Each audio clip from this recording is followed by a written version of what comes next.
who'll be bringing out, ladies and gentlemen, you've seen him already. He spoke for Google, he works for Google, representing the left-hand side, weighing in at 522 pounds, it's Paul! Yes, Paul!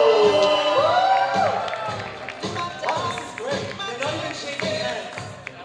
They're not even shaking hands. No handshakes. Okay, so, like yesterday, it's the same format, but it's really important that you are part of this as well. So if you disagree with the statement, what do you say? If you agree with the statement, what do you say? Guys, okay. So, as you heard, Ben is going to be talking about why crypto is great. And Paul is going to talk about why crypto is not great. Each person will have 2 minutes in the beginning to present their side. After that, we will open it up. We'll go back and forth. Maybe I will interject. Maybe I will ask a question. At the end, we will have a closing 1-minute statement. And after that, what do? Do you remember what we do? A poll, exactly. So you will vote who is going to win. And I'm not sure, Ben, which team are you? So just keep that in mind as well in case you're thinking of who should win. Are we ready to start? We have 24 minutes on the clock. Ben, would you like to go first? I'll take it. All right. Woo! Okay, so first, crypto power. I love it. I love it. Okay, congrats everybody with us. This is good. First, okay, so I want to do a show of hands. How many people here create content? Raise your hand. Awesome, awesome, awesome, awesome. Okay. How many people like money here? Raise your hand. Nice. Okay, more people. That's even good. Okay, how many people wish you made more money with your content? Raise your hand. Good, good, good. Okay, so this guy is the reason that you don't make enough money with your content, right? Google over here, so he has a natural vested interest in stopping you from getting crypto and stopping you from getting into Web3. So for a quick show of hands, how many people are familiar with the term Web3? Oh, good, good. Okay, so we have a good audience here. I'm going to explain real quick to everyone else what Web3 is, why it's good for you as a content creator, and someone who just wants to make money, right? And so Web3 is the new iteration of the web where you're able to own content as well as be able to create content and to consume content from other people. And so in the past, all you have are monopolies like Google, right? They take all the money. You know, hey, Desire, how much money does YouTube take on your videos? 55%. 55%. Isn't that crazy? Do you think YouTube should take 55%? Is there a boo in here? So yeah, these platforms, YouTube's worth 100 billion plus, right? Instagram's worth 100 billion plus. Are you getting any of that money? Do you think you should get more of that money from the content that you're creating? Yeah. That's what Web3 is going to let you do, okay? And obviously, this guy over here doesn't want you to get that money, right? He wants Google to keep all the money for himself. And that's exactly what Web3 is all about, is you're going to... What's up? They're spying on us too, exactly. Yeah, they're spying on me. Thank you. Yeah, I'm getting team support over here. Yeah, any other things you hate about Google, just let me know. But yeah, so they don't want you to own the platform. They take all the money for themselves, right? And you have nothing you can do about it because where else are you going to go? They're like, YouTube's the only place because we own the whole network effect, right? You leave us, you leave all your followers behind, you lose all your content, that's all owned by us. That's what the web is like today. Crypto is all about you taking ownership over everything in your life, your content, the money that you make from your content, everything. And so in Web3, what we're moving towards is decentralized ownership, collective ownership. When you create something, you deserve to own the platform that you're creating on. You deserve to be able to capture all the money from what you create, not just 45%, not just a tiny fraction. And right now, you can't do that in the existing world. So Web3 is going to change that. So if you're with me, woo!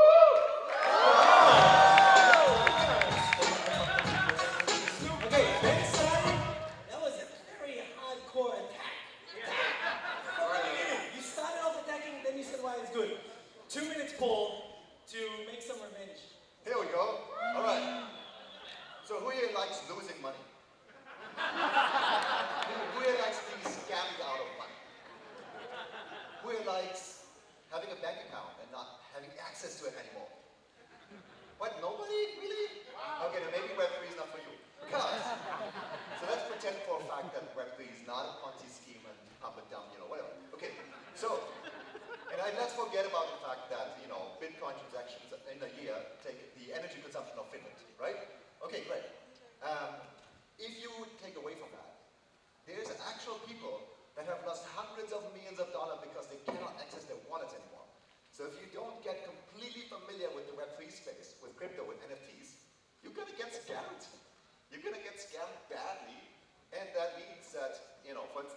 good example. NFTs. If you are selling an NFT, if you're creating an NFT, a lot of these people that create NFTs are selling them to themselves to pump up the price, right? And so you might not realize this, but it's a thing. Or there's no validation in NFT land if an artist doesn't want their art to be used as an NFT. Also interesting thing. Do you think those NFTs that were created initially still work? Well, it turns out they don't. Because an NFT is not actual art. It just links to art, and sometimes it's on a domain. And that domain is broken, and it's gone. So that NFT is worthless.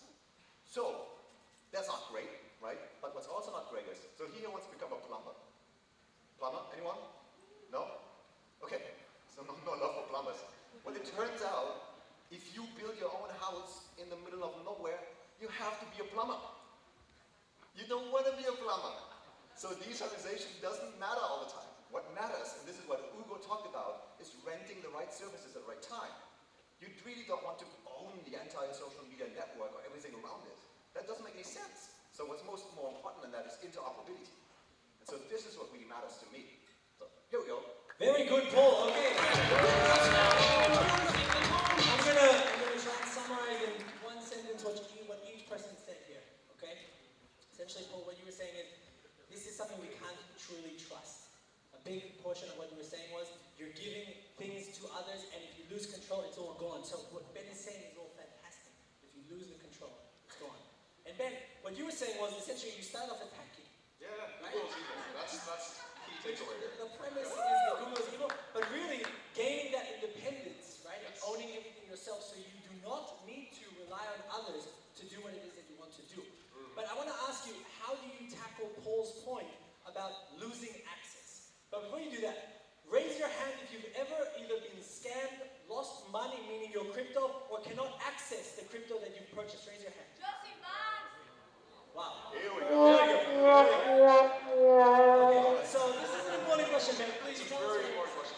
And it's the first thing that we tell everyone. You have to be safe in the space because it's a wild west, okay? And so in the wild west, right, you've got so much opportunity. Why do people go there? It's because it's the gold rush, right? There's so much opportunity in being a new pioneer, but there's also risk. That's absolutely true. There's risk with being the first people, and you're all people who take those risks. So I'm actually really proud of all of you here who raise your hands, because you went into a place that was dangerous, that was new, that doesn't have the guardrails that these monopolies like Google, give you, but you went there anyway. And sure, yeah, you lost some money, but as you stay there, the skills that you gained being so early versus everyone else are going to benefit you a lot more. And so the space is dangerous, but every new technology has been dangerous in the past, right? When you were on the internet, one, there are scams existing on the internet too, right? And it's a bit of a hypocrite, I want to say, because this guy, he was one of the early pioneers of the internet back in the day. So he made this awesome library called jQuery. It powers a lot of the internet and all those things. And what I see right now is really Web3 is very similar to back in 1995 for the internet, 1998, right? And there is a lot of hype. There's a lot of stuff that's not going to go well. There are a lot of scams out there. There's a lot of bubbliness, but the internet today is still a real thing. It powers everything that we're doing today here, right? That's the reason that you know Desire. That's the reason that we can all come together. And it's too premature to say that just because there are scams right now, just because it's a Wild West, this space is going to mature over time. Those are going to disappear, but with it is going to disappear the opportunity. And so, by being early here, you do have to be more responsible. You do have to take more ownership yourself, but there's a lot more that you can gain from being so early. Any response? So here's the thing, right? Should you all be the guinea pigs in this whole adventure? And my opinion is, you should not be the guinea pigs. You know who should lose money on the crypto world right now? The VCs. They should lose the money. The startups, right? The startups who are figuring it out, great, they should lose money. I don't want you to lose money. You're creators. You're already struggling to stay afloat in many cases. You're trying to make it, to break through, and then you get scammed, right, with the NFT collection, right? Because it's the Wild Wild West, as Ben just said, right? Paul, I want to ask you, you're so advanced in technology. You are completely immersed in the future. And you are fighting someone here who is spearheading the future. How does that reconcile? I don't understand. So I love the future, first of all. I love VR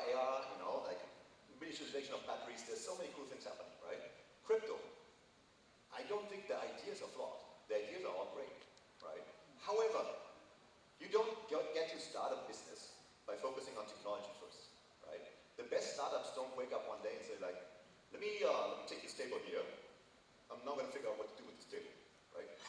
No, like the best ideas start with something that you want to do, some product market fit, something that you want to give to your users, whatever, and then you figure out how to build it. But the problem is a lot of startups right now in the crypto, economy are built with technology in mind first. And I think that's fundamentally wrong, the wrong order. Yeah, response to that. And so I don't know. Also yesterday, for days, like, is this seat? What's happening? well, I was watching the debate, right? And I'm like, What's going on? this is the seat that wins, so okay, so no, it's true. And that's the same thing that happened in the dot-com bubble, right? You have 90% of companies that are there for the wrong reasons. Let's be honest, a lot of people do come into crypto for the money. And a lot of people came into the internet for the money. But that doesn't mean that the internet wasn't actually valuable. Also, in the dot-com bubble came out some of the most valuable companies on the internet, right? Google's an example of that. Amazon's another example. And the same thing is going to happen today. And fundamentally, that premise is flawed, that people are in search of a problem with some technological solution they have, because crypto was designed itself to solve a problem. And the problem that it was solving was the fact that your money is controlled by all these people that you can't actually trust. And so literally it was created in 2008, right? Bitcoin was the first cryptocurrency invented in the aftermath of the Great Recession, right? When there's this giant financial crisis and they're like, oh, the banks are failing and we have to foot the bill, right? We have to bail these people out. Well, we're tired of bailing these giant corporations that are taking all this money from us, right? That is why Bitcoin was created, to solve that problem. And today, we're all suffering from a problem too. The problem is YouTube is taking 55% of all the money, right? It's not profitable to make content in of itself nearly to the degree that it should be. Obviously, it's profitable for someone. It's profitable for the big corporations, but it's not profitable for the creators. You have to go out, you have to do things like run summits, right? You have to go do brand deals, right? You have to do all these things that you don't really want to do to go make the money that you should be able to make just by making your content. And so that is the problem that we're trying to solve. It's a real problem. There are real people feeling that pain today in this room. And you're trying to stop them from getting that problem solved. Okay, something we haven't touched on, climate change. And I'm saying this because I think a vast majority, a lot of people here are people with very good intentions for the world. I think that's what making this summit special. But it is known that cryptocurrency is not the best on a grand scale for the world. Yes! Let's hear it out. I'm not saying it's true or not. It's all fake news. It's phony stuff. It didn't happen. So, would any one of you like to address this concern that I just raised? Sure. Please. So here's an actual true fact, right? I'm trying to be extreme here in this conversation, but Maybe people can fact check as well. here's a true fact. I actually owned Bitcoin and Ethereum, and I sold all of it. And I sold all of it because I didn't want to participate in the climate issues. So I didn't want to participate in global warming. But that's a fact about yourself. But what's Yeah. the fact about the climate change impact? So the fact is, I mentioned this before, right? But Bitcoin transactions in a year consume the power of Finland, the whole country, right? And so that's maybe not so good. And even on the Ethereum blockchain, if you're minting an NFT, you're consuming, I think, the energy of an American household, I think, for 10 days. So that's kind of crazy, right? Okay, I think it's important that maybe we simplify and explain the process of these transactions, because half the room knows, but I think half the room doesn't know the process of transactions on the blockchain. So maybe just as a point of knowledge, maybe Ben, just tell us a bit about that. Maybe you want to then confront Yes. Paul's thoughts. Yeah. Awesome. Let me stand up again. Please, you have to stand up. That's right. It's That's the way to expected win, of is you. just to stand up. If you sit, you will lose. Thank you. Exactly, I agree. So, okay, there's absolute truth in that, right? Bitcoin does take a massive amount of energy. And what this happens in is a process called mining. And so you might have heard of that term, Bitcoin mining. It's a way to keep the network secure. And how it works is you have to have a lot of computers that solve a very difficult math problem over time, and then they create new Bitcoin through this. So this is absolutely true. And this is the only way that Bitcoin could get off the ground to invent cryptocurrency, because you needed to have people do a hard thing in order for them to prove that they could actually create new Bitcoin, so that anyone in the world wasn't just able to say, hey, I want some Bitcoin, I can go create some Bitcoin. And so transactions happen when someone solves this really difficult math problem. They can go ahead and create a new block. That's why it's called a blockchain.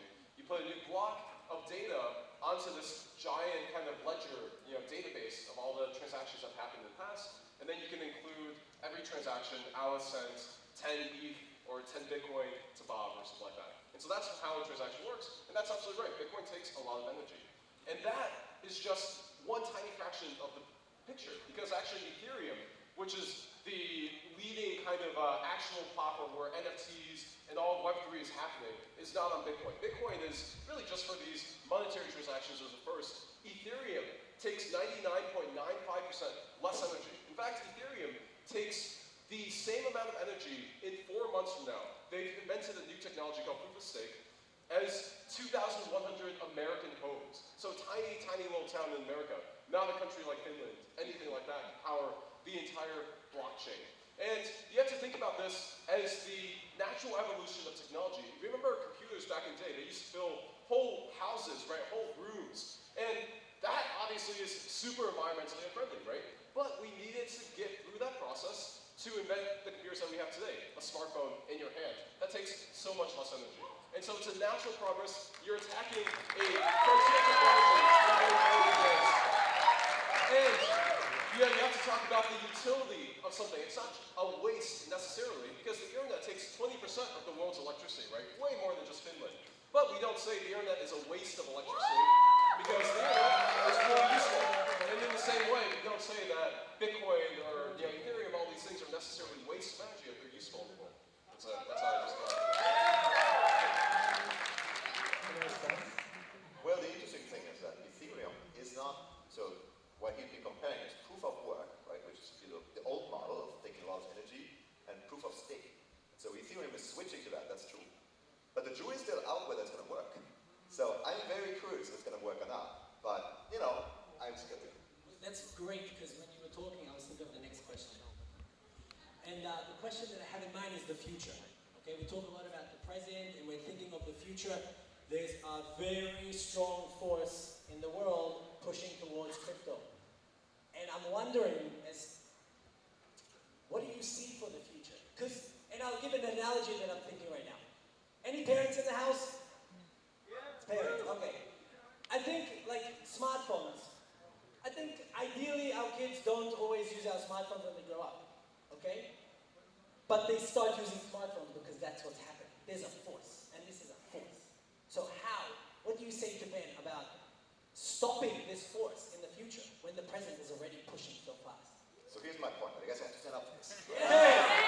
So, I'm actually really worried about the future that doesn't get created because so many smart people are going into crypto. Wow.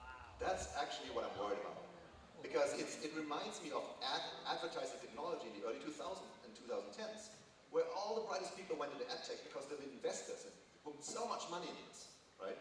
And so now everyone is moving into crypto, and the things that don't get created are all the things that I want to see. I want to see flying cars.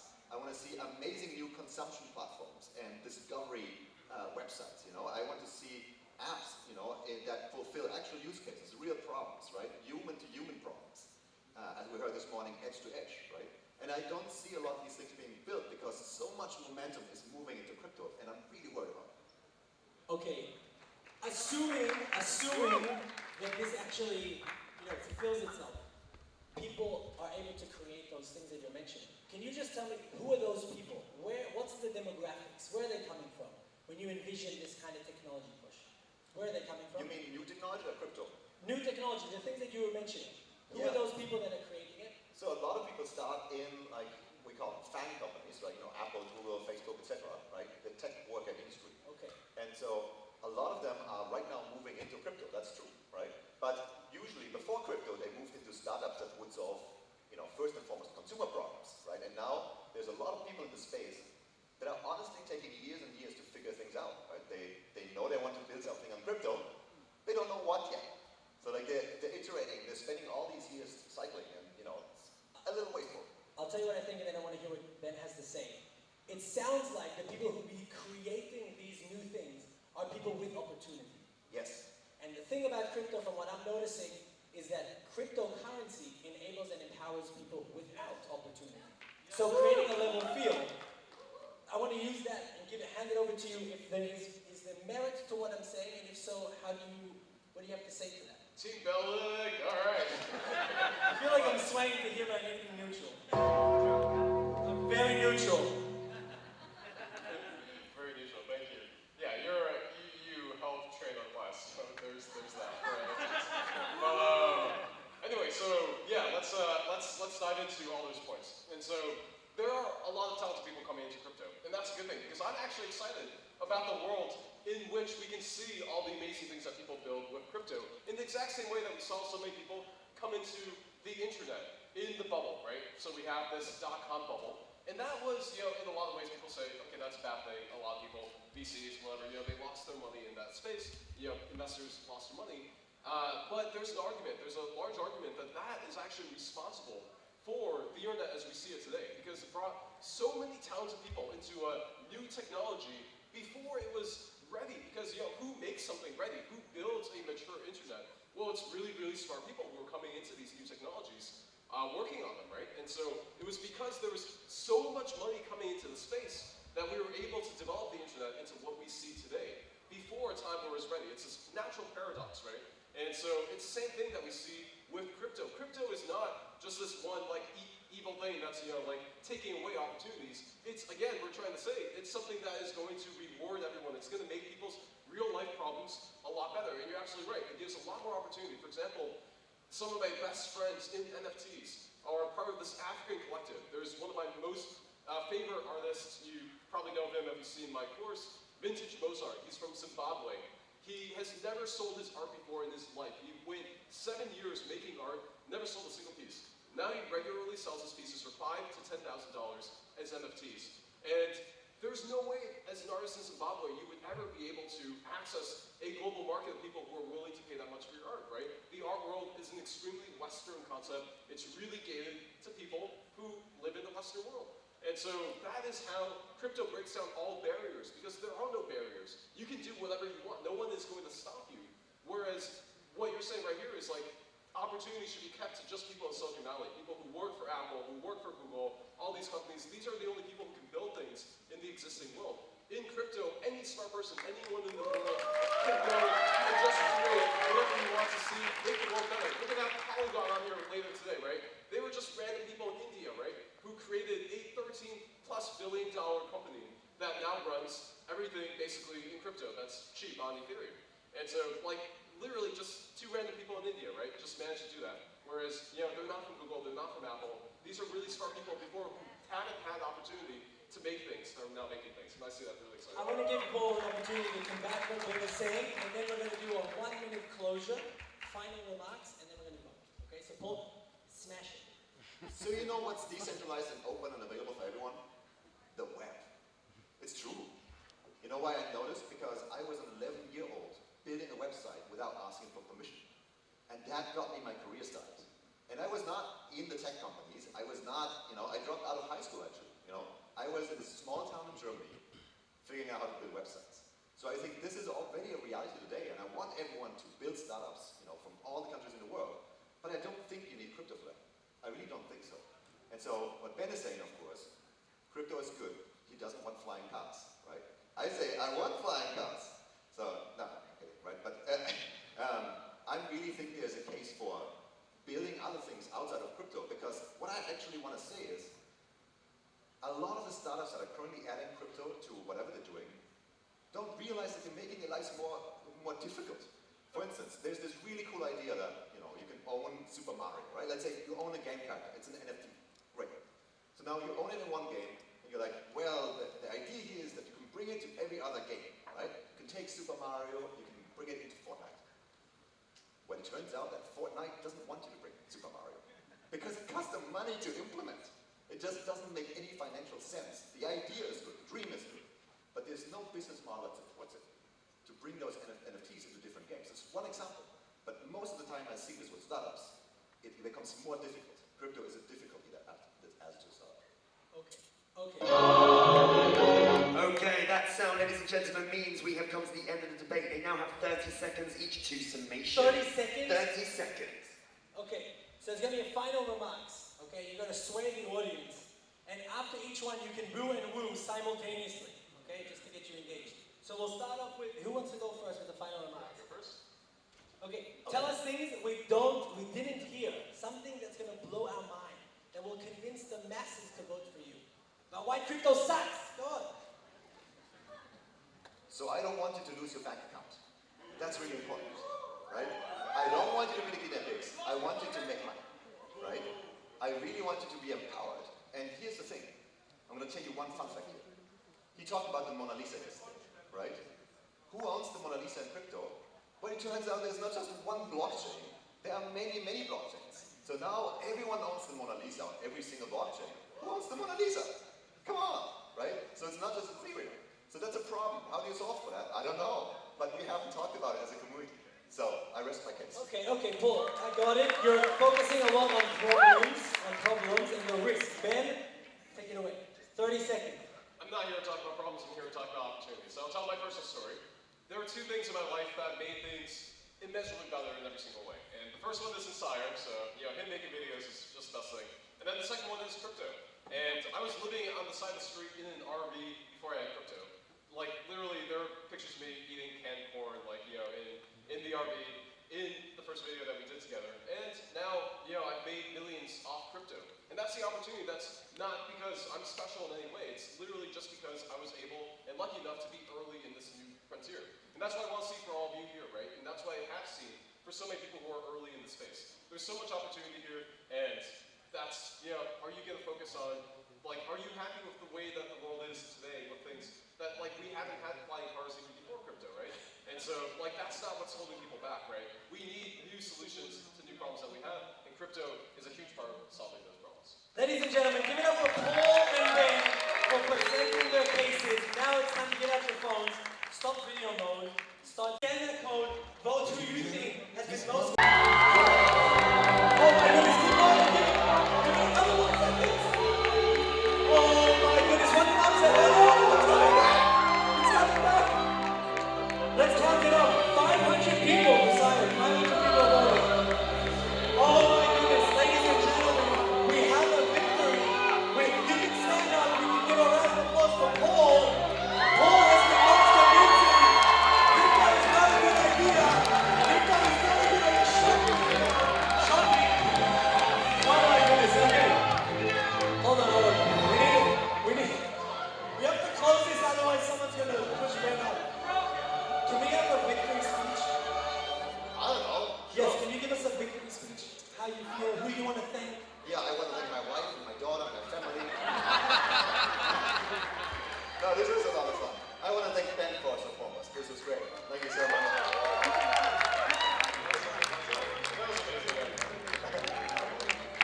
And honestly, if the crypto works for you,